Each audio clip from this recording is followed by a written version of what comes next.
7 seconds. All right, shalom, shalom.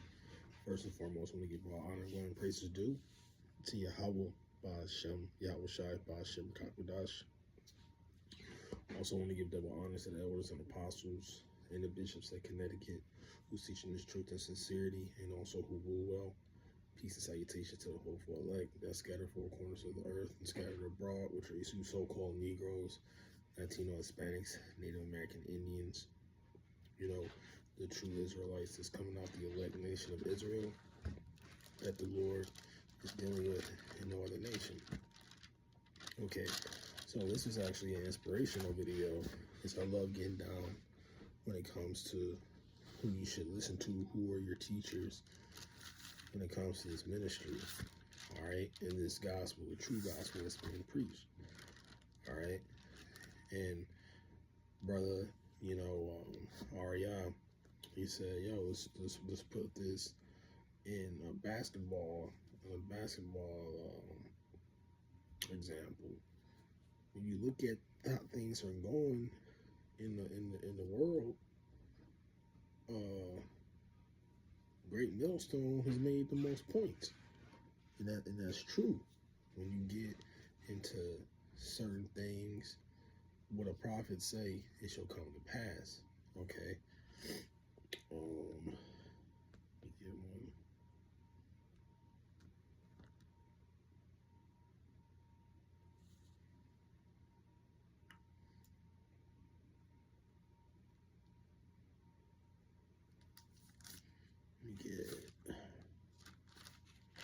Let me just give you an example, because now, like I said, people don't really have the patience and foresight to see.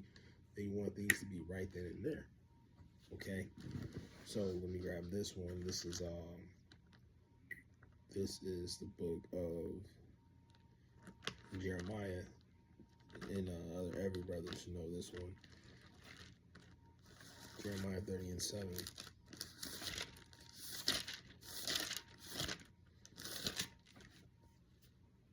And it says, alas, for that day is great, so that none is like it. It is even the time of Jacob's trouble, but he shall be saved out of it.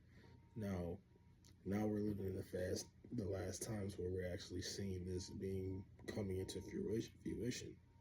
You know, the men of Great Millstone from our elders and apostles down preached this years ago that this is going to happen. But you got other Israelite camps out there. Ain't no microchips. It's June. You know, that just goes to show that the Lord isn't really dealing with them. Okay? He deals with the ones that pushes out the word. Okay? And the ones that is giving out that sincere message. All right? Get Jeremiah 14:14. So this particular scripture, Jeremiah 14:14, talks about false prophets.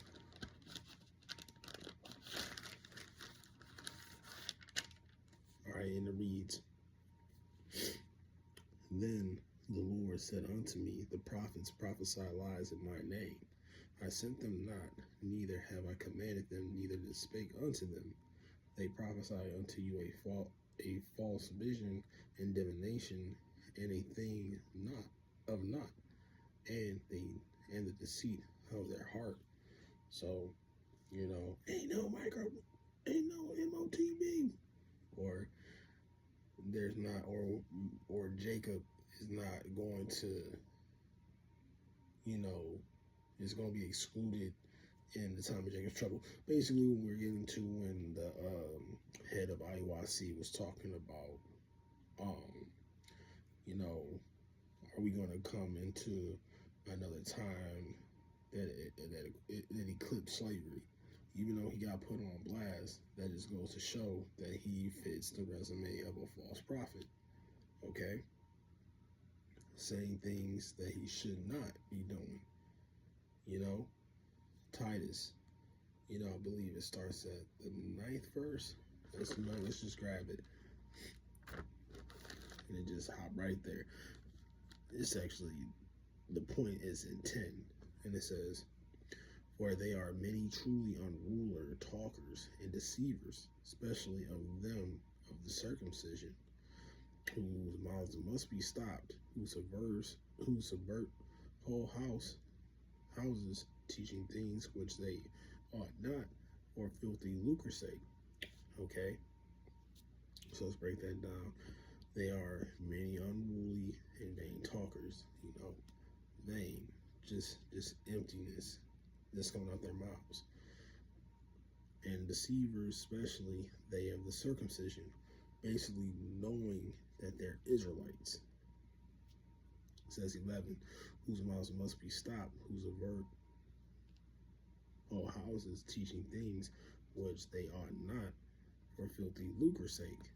When you look at the Purple Bandit gang, they see is nothing but gimmicks, get the attention, a money grab, but teaching things that they shouldn't be teaching, especially things that they teach wrong, okay? Like JT, the multiple women, the great doctrine, things that are not in coordinates of the scriptures. All right, so that's why that's why we come up with the opening, and even I just did this one of my favorite scriptures, because who is the Lord's mouthpiece? It's the prophets. And what the prophets about, when you look at the scriptures and look at what the prophets of old did, that's what the Man of GMS is trying to do to the best of our ability. So that's why we give them double honors, and you might have a scoffer, I give all my glory to the Lord. Lord ain't dealing with us, so he sends his prophets. All right, so this is 1 Timothy 5:17.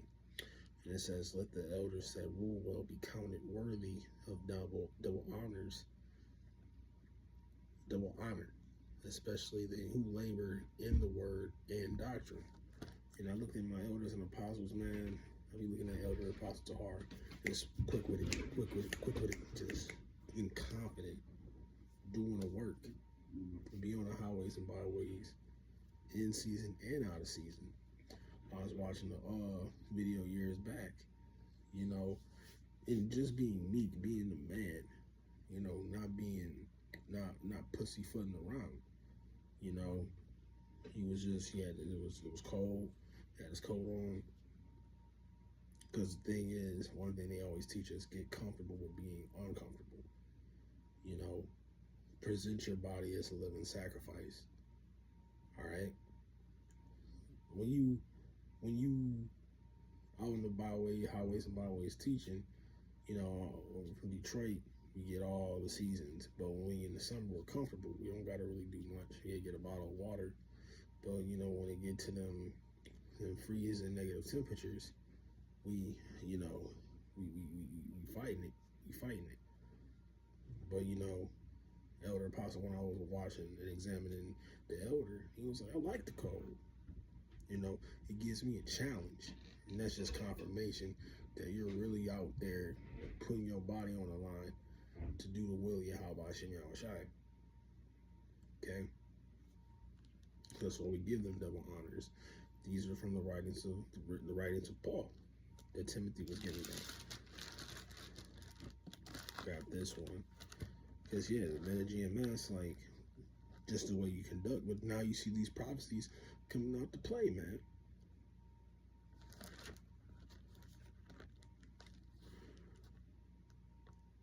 You get the book of Ezekiel 33 and 33. And I'll end it off on that. Just storage reasons.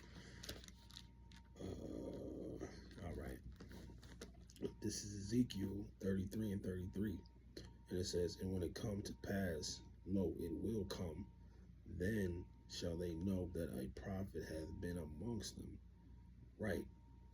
So when a prophet speaks, and of course the Lord is going to give the prophets the message, and the prophet's going to preach it. The prophet's going to, tell what's going to happen.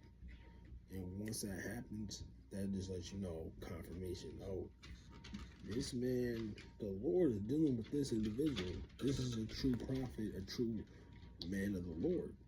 So you have your false that preach things that doesn't come true, things that doesn't line up with the scriptures, have a resume that doesn't line up with the